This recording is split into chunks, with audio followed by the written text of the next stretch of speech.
Nnyo abakungu bazimena mwebale kujja amanya nze John Tamale Mirundi nga nkolera ku Palamenti ya Uganda era ndi munnamateeka.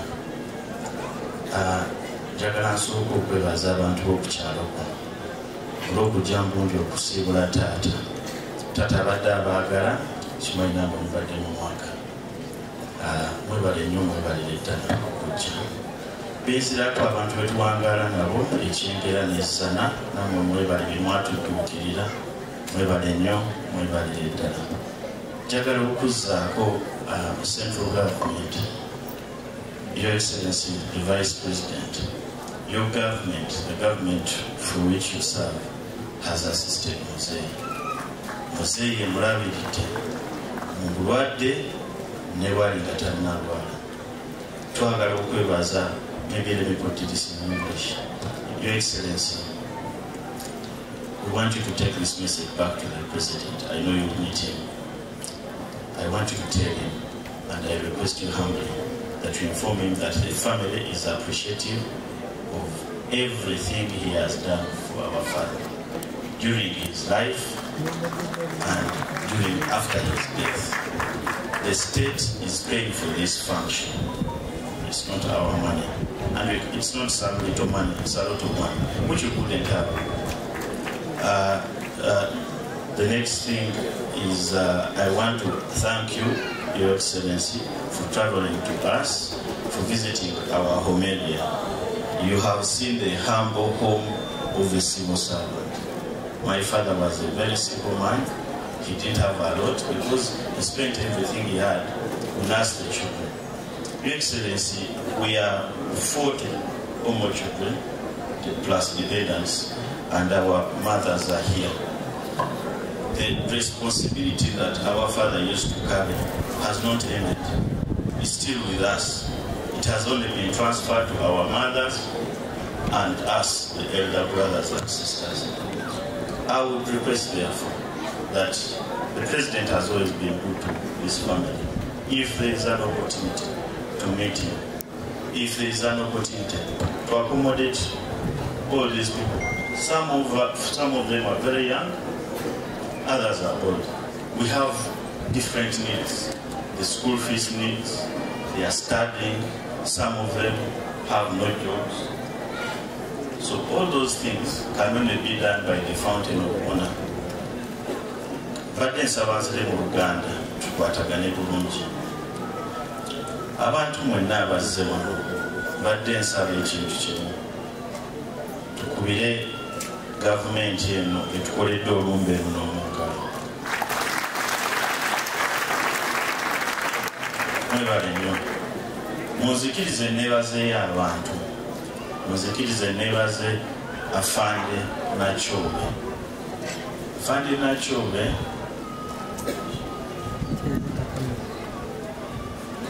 Afande Nachobe.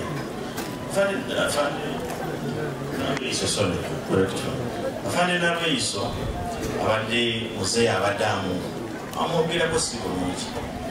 Naye Afande Nabeiso okuva taata bwe yafa yareachinga n'atuyamba atusapotize financially atukubidde n'amasimu. Badde nsaba mu muzeeyi gwako mugambe tusiima ng'ennyumba ya Mwami Tamale Mirundi. Njagala okwebaza abantu abalala mwenna Honorable Babalanda, mwebale nnyo Honorable Bagahale, wajja mu ddwaliro n'olaba muzeeyi. Muzeeyi wamu amaanyi mangi. Honorable Bagahale yaleetera muzeeyi esuuti eya black. N'amugamba Mirundi lwowuna eno esuuti gye tugenda otambuliramu. Ne munange twalwanye tetwasutudde musa ebintu. Ne tukwebaza. N'abalala olw'obufunda bw'obudde munzikirize njogereyo kano. Honorable Amelia Kyambadde nsaba oyemerere. Honorable Amelia Kyambadde oyo abadde mukwano gwa muzeeyi nnyo era bwe musanze wali Uganda. Honorable weerabira buteera bya muzeeyi.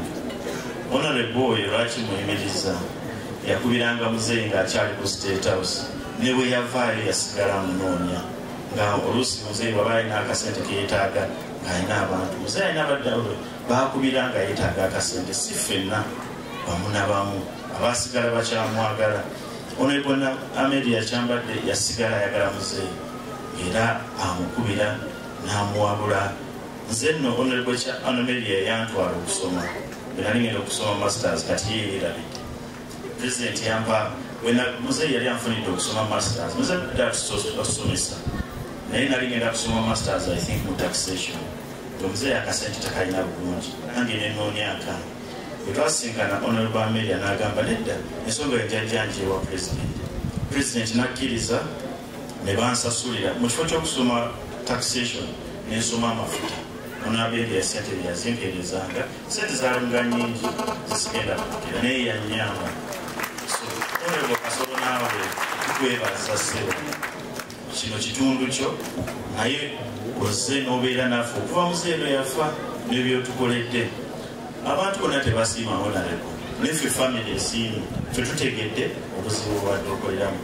Honorable Farouk Kirunda, Honorable Mr. Farouk Kirunda, Bawut aba State House mwenna mubadde naffe mbadde mu communicatinga tubeebaza. Kati kanzire ku baganda bange muzeeyi afudde. It is a fact. Muzeeyi afudde naye ffe tukyaliwo tetugenda kugenda tukyali bato abamu emyaka Katonda bwana batutte ne bansalawo ne tulina okukolagana tulina okwagalana. Muzeeyi abadde agezaako nnyo tugatta. Muzeeyi ng'agamba nze bwensanga tamala oyo muganda wange ng'agamba ate mwine entalo tewali era agezaako ffenna otugatta. Obumu obwo bwe njagala tusigaze erinnya lya muzeeyi lyo tulitwala. Kano kambasembyeyo colleagues bange okuva mu Parliament nsaba muyimirire. From the Department of Legislative Services, Susan Katono, Clerk to Parliament, abasinga tebazze kuba tulina abakozi weekend tufiiriddwa abakozi bafiiriddwa abazadde basatu. Nze waliwo ono mulakoli gwange bamuyita Kasi Molo n'omukyala tufiiriddwa so tiimu ntonotono.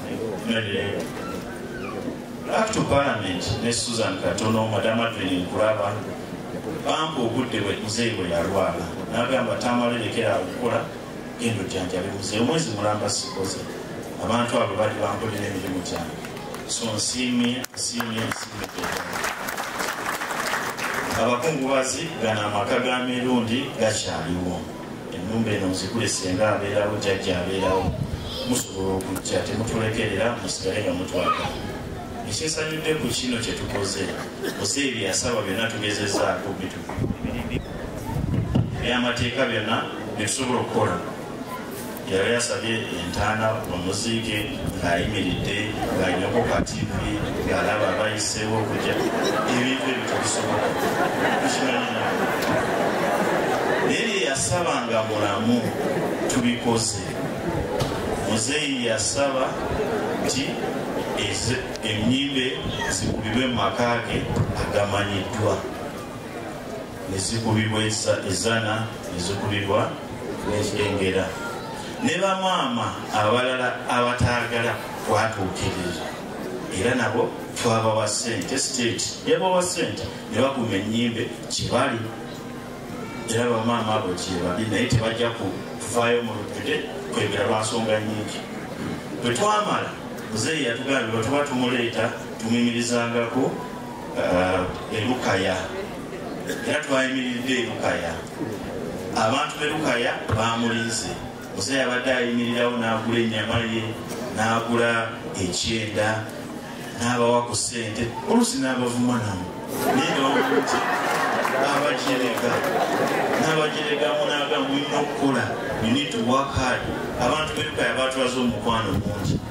Bwe twavudde awo muzeeyi abadde ayimirira erukuwano kuziriddamu ng'ayinawo bakyali be baasangawo era omu yansanze ekiro ekyo n'aŋŋamba taatawo abadde ajja n'atuwa olugo nga ssente zo zimanya ajja n'oba olukumi n'atuyiira n'atugulira omwenge ne tunywa ne tuserebratinga naye era naawe twayimiriddewo ne tugamba ekyo tukituusa ne tumuleeta paka wano kati muzeeyi ali wano tugenda mutereka.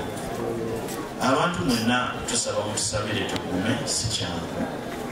Tetumanyi abantu abadde bafiirwa abazadde baabwe babadde bagumamu ne tujja kifuna mu budde maybe Katonda kyatusaasa. Mwebale nnyo okumpuliriza akazina kangazeeyo ewa taata.